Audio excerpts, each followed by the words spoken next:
জিশান কই? জিশান ভাই তো বাড়ি বিক্রি করে চলে গেছে। আই হ্যাঁ ও কাকু, আমার জীবনটা শেষ হয়ে যাবো কাকু। আমি কিস্তিতে 5 লাখ টাকা উঠে কাকা করে দিছি। বাবা আমিও তো শেষ। আজকে 6 মাস ধরে আপনি আমার ঘুরেতেছেন ভাই। আমার বিদেশ যাওয়া লাগতো না ভাই। আমি মাপ চাই, আপনি আমার টাকা পয়সা সব ফেরত দিয়ে দেন ভাই। 12,000 টাকা দিছি মেডিকেলেতে, এখন আবার 5,000 টাকা কইতে দিমু আপনারে। বুঝছেন চাচা, আরে আমি বিদেশে লোক পড়াই, আমি টাকা পয়সা রুজি করি। আমার এলাকায় কিছু ফুলাফাইন আছে, আমার পিছনে কথা কয়। আরে বেটা, তোর কি যোগ্যতা আছে আমার নিয়ে কথা বলার? আরে ভাতিজা, কেমন আছো তুমি? আলহামদুলিল্লাহ কাকা, আমি ভালো আছি। আপনি কেমন আছেন? আলহামদুলিল্লাহ কাকা। কাকা বন কাকা একটা চা দিয়েন। না কাকা, চা খাবো না। ও ভাতিজা, তুমি তো ব্যস্ত মানুষ, শুনলাম তুমি দেশে আসছো, তো তোমার তো পাই না। তোমার তো আমার খুব দরকার ছিল। হ কাকা, শুনছিলাম আপনি আমার খুঁজতেছেন। তো কাকা আমার কি বিষয়ে খুঁজতেছিলেন, কি বলবেন? তোমারে খুঁজতে আছি, তোমার ছোট ভাইটারে বিদেশে পাঠাবো। এখন তোমার কাছে কি ভালো ভিসা আছে? আরে চাচা কি বলেন, আমনেকে দোয়ায় আমি বহুত গরিব ফলাফের বড় লোক বানিয়ে লাইছি বিদেশ পাঠাইয়া। কথা বুঝেন নাই, ভালো ভিসা আছে।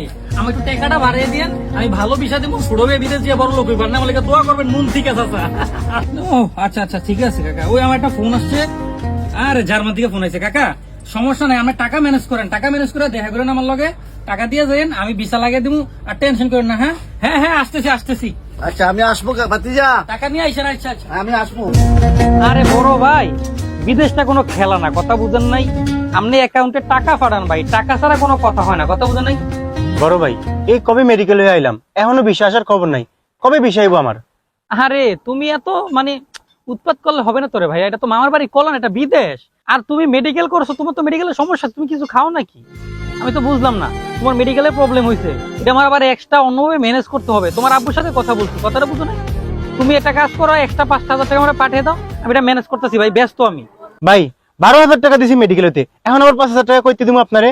আরে তুমি কথাটা বুঝো না কেন? তুমি যখন এই বিদেশে যাইবা, তোমার জন্য যে কষ্ট করে আমি ওই দেশে দালাল দুইটা চাকরি ভাও করতেছি, 80,000 টাকা বেতনে চাকরি করবা তুমি, লাখ লাখ টাকা কামাইবা, আর আমরা 5,000 টাকা দিতে পারবো না মিয়া? আরে যাও, তুমি আঙ্কেলের যে বললে আঙ্কেলে বুঝবো, যাও তুমি 5,000 টাকা ম্যানেজ করে দাও। আরে আবার ফোন দিল কে, দূর। ঠিক আছে তুমি যাও যাও যাও যাও যাও যাও যাও। আরে ভাই, আপনি যা করতেছেন এটা তো একটা সিস্টেম না। আপনি ভাই বিদেশ গেছে, কোনোদিন ঘুরুক ঘাড়ুক, ঠিক আছে, দেশটা চিনুক, ঠিক আছে, চাকরি বাকরি ম্যানেজ হয়ে যাবে না, প্যারা নিয়েন না, চাকরি করতে পারবো ভাই। বিদেশটা তো তাহলে খেলা বেলা না রে ভাই, গেছে আর একটু সময় দেন, কথা বুঝেন না ভাই, বারবার ফোন দিয়ে ডিস্টার্ব করে না রাখেন। আর টাকাও তো দিচ্ছেন কম নিয়ে, দূর। হ্যাঁ, এখান থেকে গেলে গাই কাজগুলো আস্তে আস্তে করে। আয় হাই রে, কি রে করছে, একটা দিন ঠিক মতো কাজ করে না, আমি না থাকলেই কাজ করে না। এই শফিকা, তুই কইরে গেছস? তুমি তুমি দাঁড়াইছো কেন? তুমি দাঁড়াইছো কেন? 20 টাকা দিয়ে কিনছি কত কইরা, এগুলো বুঝে কোনো তারা? আসসালামু আলাইকুম কাকা। ওয়ালাইকুম আসসালাম। ভালো আছো ভাতিজা? আলহামদুলিল্লাহ ভালো আছি। ভাতিজা, এখানে 3 লাখ টাকা দিলাম আপাতত তোমার। জি জি জি জি এখন কথা হলো, তুমি যদি তোমার ভাইরে ভালো কাজ দিতে পারো, জি জি জি তাহলে বাবা তুমি টাকাটা নাও। জি। আর যদি না দিতে পারো, তাহলে বাবা টাকা দিও না, আমি চলে যাই, আমি অন্য ব্যবস্থা করি। আরে কাকা, আপনি কোনো চিন্তা করেন না, টাকা দিয়ে এদিকে দেন। হ্যাঁ রে চাচা, শুনেন একটা কথা বলি, আমি বহুত বছর ধরে ভিসার ব্যবসা করি, কথাটা বুঝেন নাই? আর আমি ভিসা দিতে না পারলে এই এলাকার মধ্যে আপনার ভালো ভিসা কে দিব? আপনি নিশ্চিন্তে থাকেন, আপনার ছেলে 80,000 টাকা বেতনে চাকরি করব, ভালো ভিসাও দিব, খুব সুখে শান্তিতে থাকবো। চাচা, আপনি নাকে তেল দিয়া বাড়িতে যেয়ে ঘুমান, আর আল্লাহর কাছে 2 হাত তুলে দোয়া করেন, টেনশন করেন না, কথাটা বুঝেন না, আমার উপরে ভরসা রাখেন, আর বাকি টাকা ম্যানেজ করেন, কথা বুঝেন নাই? বাকি টাকা ম্যানেজ করেন, আমি গেলাম। আসসালামু আলাইকুম, আমার কাজ আছে, এই কাজ করো। কাকা আসসালামু আলাইকুম। ওয়ালাইকুম আসসালাম। কাকা আপনি কি জিশান ভাইয়ের টাকা দিছেন বিদেশের ব্যাপারে? দিছি তো, কেন বাবা? না, আর হ্যাঁ অবস্থা তো ভালো দেখতেছি না বেশি একটা। আমি কি তাহলে ওরে টাকা দিয়ে ধরা খেলাম না? বিষয়টা জানি কেমন লাগলো।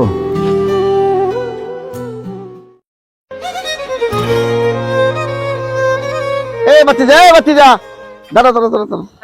কি ব্যাপার বাতিজা, তুমি আমার ছেলেরে বিদেশ পাঠাইলা, 6 মাস হয়ে গেল, কোনো কাজ কাম পায় না, তোমারও খোঁজ খবর পাই না। আমার ছেলে তো না খাইয়া মরতে আছে।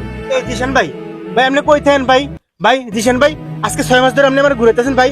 আমার বিদেশ যাওয়া লাগতো না ভাই, আমি মাপ চাই, আপনি আমার টাকা পয়সা সব ফেরত দিয়ে দেন। আমি আমার বিদেশ যেতাম না, আমি আমার টাকা সব যা যা আছে দিয়ে দিবেন আপনি। কাকা আমরা একটা কথা বলি শুনেন, আমারে একটা সপ্তাহ সময় দেন, 1 সপ্তাহ ভিতরে আপনার ছেলেটা আমি কাজ দেবো, যদি দিতে না পারি আপনার সব টাকা ফেরত দেবো, আমি ম্যানেজ করে দেবো। আর তোমার একটা সপ্তাহ সময় দাও, 1 সপ্তাহের মধ্যে তোমার আমি বিদেশ পাঠায় কাজ দিব, যদি দিতে না পারি তাহলে তুমি আমার কইও, যাও তুমি যা বলবো আমি তোমার তাই জরিমানা দিব না। ভাই এখন আমি ভেজালে আছি, তোমরা যাও যাও, আমি 1 সপ্তাহ ঠিক আছে, 1 সপ্তাহ আমাদের সময় দেন, 1 সপ্তাহ আমার। ঠিক আছে বাতিজা, তোমার কথাই রইলো। ভাই 1 সপ্তাহের মধ্যে বিদেশে আমার না পাঠালে আমি মানবতা বলে যাবো। আর কত বড় সাহস, 1 সপ্তাহ কথা কয়া আজকে 15 দিন হয়ে গেছে গা, আর আজকে কোনো উচিত রাখতাম না। ভাই জিশান, এই জিশান আসনি বাড়িতে? ভাই জিশান তুই বাইরে কই আছস? জিশান, জিশান ভাই, এই বাড়ির মালিক তো জিশান। জিশান কই? জিশান ভাই তো বাড়ি বিক্রি করে চলে গেছে গা। আই যাবো কাকু, আমার জীবনটা শেষ হয়ে যাবো কাকু। আমি কিস্তিতে 5 লাখ টাকা উঠে কাকা করে দিছি। বাবা আমিও তো শেষ, আমি জায়গা সম্পত্তি বিচ্ছা পোলারে দিলাম, এখন আমার পোলা ওইখানে না খেয়ে মরতেছে বাবা। আমার শেষ সম্বল ছিল এই ছেলেটাই, এখন আমি কি করবো বাবা? আমিও তো শেষ। এই দাদার খপ্পরে হইটা জীবন শেষ। এই ভিডিওতে আমি আপনাদেরকে বোঝাতে চেয়েছি বর্তমান গ্রামেগঞ্জে এমন কিছু ফ্রড আছে যারা বিদেশের নাম করে অসহায় মানুষের থেকে টাকা হাতিয়ে নেয়, তাদের জীবনটা অন্ধকার হয়ে যায়। আপনারা বিদেশের ক্ষেত্রে সচেতন হবেন। ধন্যবাদ।